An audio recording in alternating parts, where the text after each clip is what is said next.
All right, Crim 28, let's knock out Chapter 11, Prisoner Reentry.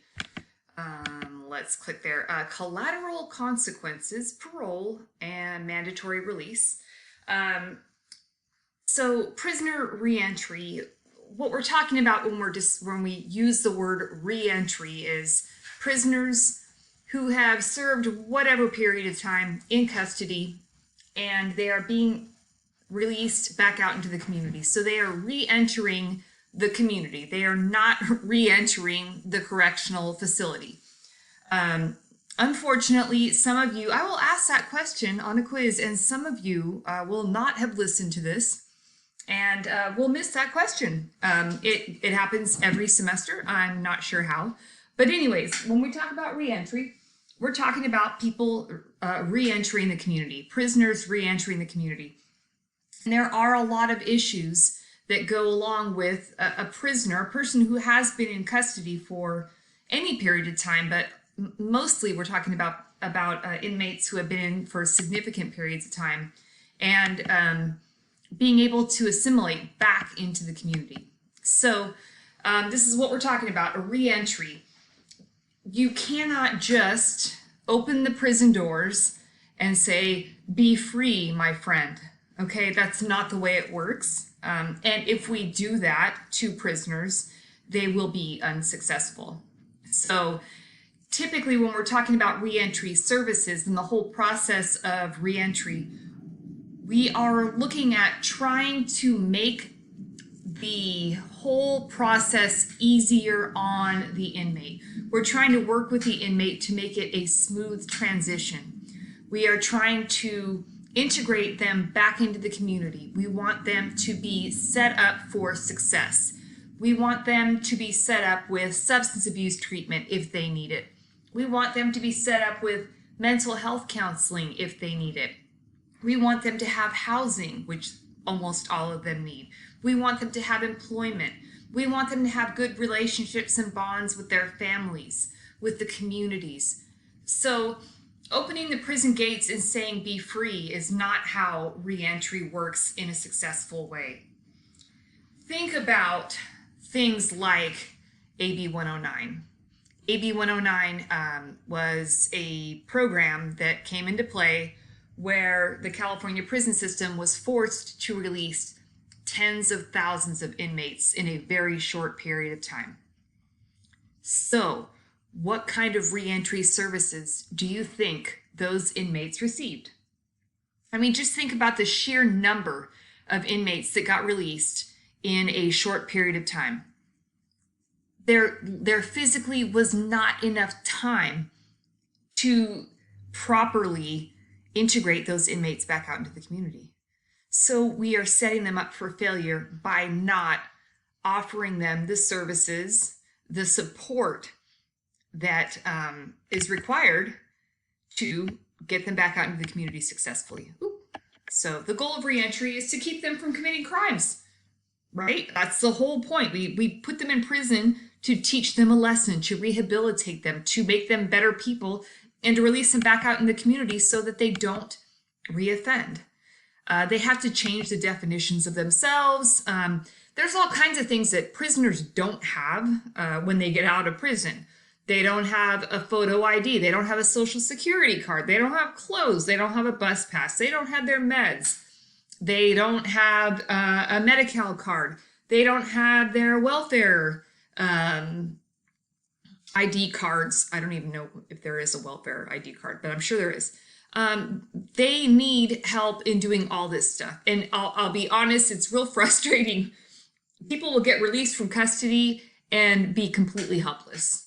I saw people get out of custody and say, "I have no idea how to refill my prescription for my psych meds." And I'm thinking, how do you not know this? Well, no one gave me the phone number. And I'm thinking, like, you can't dial 411 or Google it on your cell phone or things like that. I mean, I had people tell me they didn't know how to get in touch with me, their probation officer. And I'm thinking it's not rocket science to figure out like how to find the Fresno County Probation Department's phone number, right? But think about it, again, think about it a little bit more. You were in custody for 15 or 20 years? Do you know how to use Google? Right? So there's a lot more to this stuff. Of course, I just got frustrated, and most of the people I dealt with hadn't been in custody for 15 or 20 years. They had been in custody for 15 or 20 days. So they really had no excuse for not being able to find me. But there's so many things that have to be considered. They need more than a list of referrals. They don't know how to get to such and such. How am I going to get over there? I don't have a bus pass. I don't have, you have to consider that they have spent this time in custody. They're not the best planners in the world, like how to, most of you know how to get your homework done, how to plan, how to organize, how to make, get your calendar set up for success. These are not the same kind of people that do that. So they need all this extra help in reentry and employment. Big one. Housing. A lot of people who are in custody have been turned away by their families because they burned their families, not literally, not like physically burned them, but you know what I mean. They burned their families over the years, or the families have given up on them. And, or the families are the victims, or the families have moved away and kind of washed their hands of the inmates. So, I'll tell you, my friend, Brian, the murderer, who I probably mentioned him before. Brian ended up in one of my classes when I used to teach at the University of Phoenix. And it just so happens that Brian is a murderer, and he was a lifer. And he ultimately, after, I believe, about 21 years, was able to get paroled from California Department of Corrections. We talked about reentry, and he and I specifically talked about it a lot because he knew I taught some corrections courses. And he told me that when he was first in CDCR, in prison, that they had reentry, they had facilities that were specifically for reentry, and they would spend 3 months in reentry facilities. And by the time he got paroled in it was probably about 2010, 2011, he got 1 day of reentry services. 1 day, 8 hours of reentry services before he got paroled. Now, it just so happens that Brian got married while he was in prison, and his wife lived in Fresno and was a registered nurse who he met in prison. Long story. So Brian had support. He had a place to live. He had a wife with an income, and Brian happens to be a hard worker. He also happens to be a murderer, which makes it kind of tricky to get a job. But right now, he's a firefighter. Don't ask me how that happened, because I don't know. It doesn't make any sense to me. I don't know how you could be a firefighter and a murderer at the same time. But anyways, so he was lined up for success just by chance. So, but he also told me some really interesting things. Like when he got out of prison, he had no idea what an iPhone was. I mean, he knew what an iPhone was, but he'd never used one before. Even the phones that they smuggled into the prison weren't as nice as an iPhone. He didn't know how to use the internet. There were a lot of things that he hadn't had a piece of fresh fruit or fresh vegetable in 21 years. The cars were completely different. Driving a car even was, the speed limits had changed. They'd gone up much faster than when he had been incarcerated. But the world had changed drastically from when he had first got into custody. So other things, of course, transportation needs, avoiding substance abuse, protection from abusive relationships. Unfortunately, a lot of people who have been in abusive relationships tend to go right back to those kinds of relationships. And then maintaining relationships with their families. The families also suffer significantly when their loved ones are in custody. And there is that stigma, how come your daddy's not at Donuts with Dad? Oh, my daddy's in prison. So it's kind of it can be really challenging for the entire family. More than 1.5 million children under 18 have at least one parent behind bars. Between 24 and 54% of prisoners have someone to meet them at release. Reentry requires family ties to be reestablished or mended. And the family relationships are really important. Other challenges, yeah, very poor communities. A lot of parolees are going back to really poor communities. And a lot of times they're going back to neighborhoods that are kind of high crime neighborhoods to begin with. Eligibility for parole. This is the first step in the reentry process. You have to be eligible for parole to actually get released on parole. I know that kind of makes sense. There are some people who are completely ineligible for parole. You would probably think that a murderer, like my friend Brian, would be ineligible for parole, but he was, I think he got 17 years to life. That was his sentence. But he did not get what they call an LWOP, life without parole. LWOP is a life without parole. So he got a 17 to life, and he was able, I think he got 15 years to life for the murder, and then he got an extra 2 years for using a gun in the commission of a second-degree murder. So he was eligible for parole after he completed the 17 years. So it just depends on the charge as to whether or not you are eligible for parole. Some are permanently ineligible. So it just depends on what the crime was and how the person was sentenced. Then there is minimum eligibility dates. For example, Brian, the murderer, had to serve at least 17 years before he was eligible. He went before the parole board 7 times before he was finally paroled. You can also max out. Brian could not have maxed out because his sentence was 17 to life. So he could have stayed in for life. And in fact, it's very uncommon for a lifer to get paroled. So what happened to him was very uncommon. But anyways, there is a max out date for some people. It did not happen for Brian, but some people have to be released within a certain date. There are things called good time. We call it good time work time in Fresno or Fresno County. You earn extra days just for breathing. If you are in custody, it's like in the Fresno County Jail, for example. For every 1 day you serve in custody, you get credit for 3 days. For every 1 day you serve in custody, you get credit for 3 days. So if I get sentenced to 90 days in the Fresno County Jail, I only serve 30. I don't have to be good. I don't have to work. I don't have to do anything but breathe. That's just the way it is because we're overcrowded. All this stuff it's saying here, this does not happen in our jail. You don't lose this time for misbehavior in our jail. This does vary from state to state. Our prison system is the same way.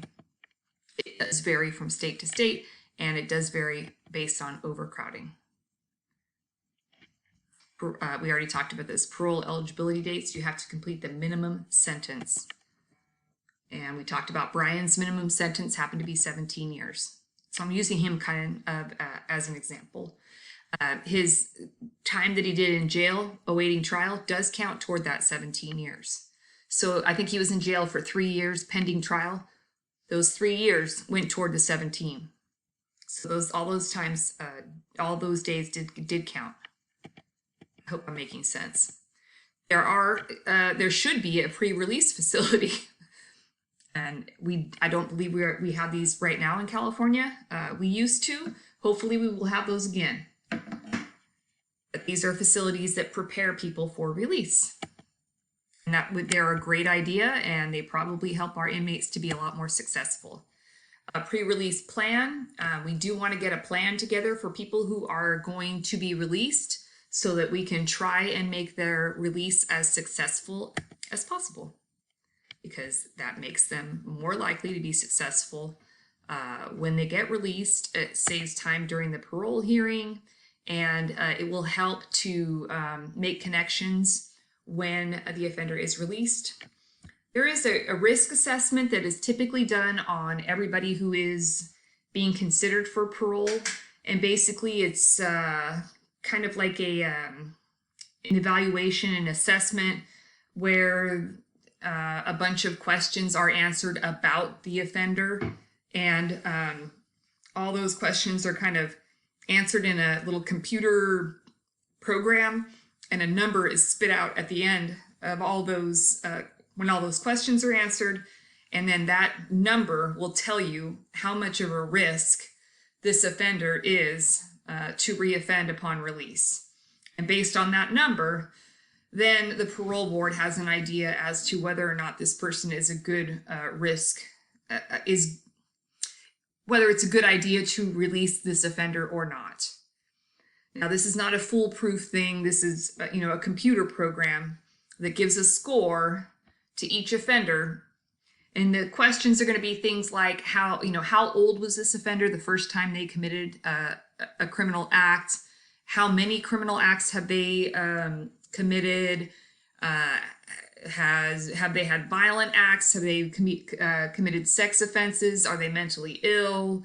How long has their criminal career been? Things like that. So they're going to consider a lot of different factors about the offender, put all that information into a little computer program. That computer program spits out a number and tells the parole board how likely they are to reoffend. These are, just some risk factors that can determine, that are supposed to determine risk, the likelihood of reoffending or recidivism. Recidivism is when an offender has completed a correctional program and reoffends. So criminal identity, antisocial personality disorder, early and persistent involvement in law-breaking behavior. That early, the younger they are when they commit their first law violation, the more likely they are to continue in law violations. That is like the key. The younger you are when you break your first law, the more likely you are to continue. Significant others are close associates that are antisocial, lack of nurturing, supportive relationships, alcohol, drug abuse, low levels of performance in school and employment, and lack of hobbies. Parole boards, these are the functions of the parole board. Parole board decides who gets released, what their special conditions could be, discharges people from parole, and whether parole privileges should be revoked. They also make these other decisions. Furloughs. Furloughs is when a person gets to go home for whatever period of time and then report back to prison. Sometimes they'll let them go home for a weekend. Sometimes they'll let them go home for a week and then have them report back to prison. These are kind of testing the waters to see how the person does out in the community, restoring their civil rights, granting reprieves from the death penalty. Just some general information about the parole boards.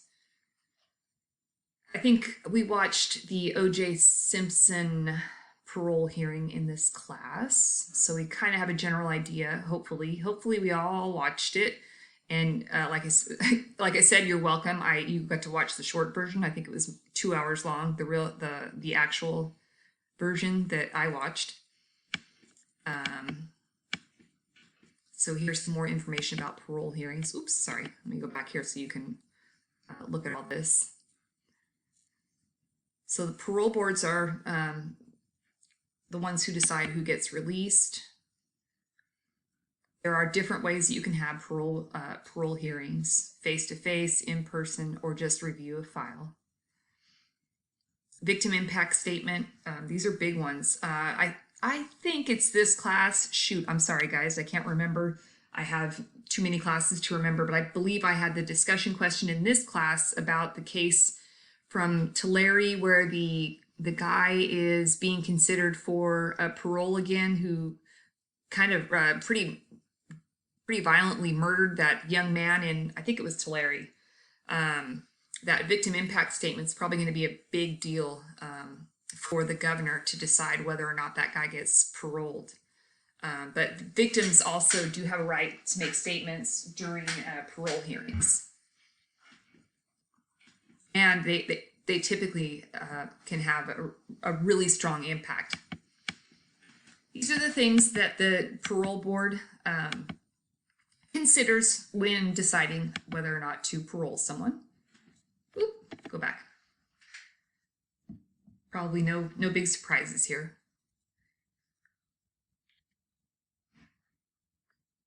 All right.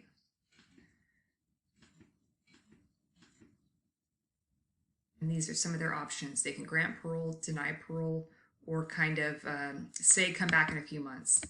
And like I said, my friend Brian the murderer, they told him to come back 7 times.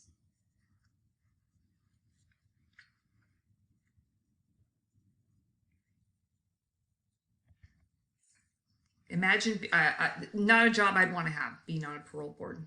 I don't want to make the decision as to whether a violent criminal or a sexually violent criminal gets released. So, minimal due process protections. How much legal protection does a potential parolee have? Very limited. Very limited. Parole is not a right. It is a privilege. Reasonable notice of the hearing date. A hearing where the prisoner can present evidence, and written reason why parole is denied. That's pretty much it. So this is not a legal hearing where the parolee has due process rights or a right to have an attorney or all these other kind of rights like you would have in a normal court hearing. These are limited rights. Parole prisoners don't have a lot of rights in this whole kind of parole hearing. What kind of hearsay can be used? DNA evidence was not, okay, DNA evidence for a crime the offender was not prosecuted for has been used in release decisions. We'll just shine that one. I don't think that makes sense in this. Not how, yeah, I already said that. So there are some community-based reentry initiatives. I'm sure you're not surprised. We've been trying to do a lot of the stuff back out in the community because our prisons are so full. Reentry courts and then day reporting and district resource centers. We talked about the day reporting centers, so they do some like that for parolees as well. These are those non-residential programs where they go Monday through Friday, 8 to 5 to the programs, and then they live in their homes at night. And then reentry courts, real similar to something like the drug courts or veterans courts, but kind of the team-based concept where the parolee is very regularly supervised by the courts, parole, and a treatment team to make sure that they are in compliance and doing well. So what else? Yes, these programs are growing again because we don't have bed space. And that's it. We made it.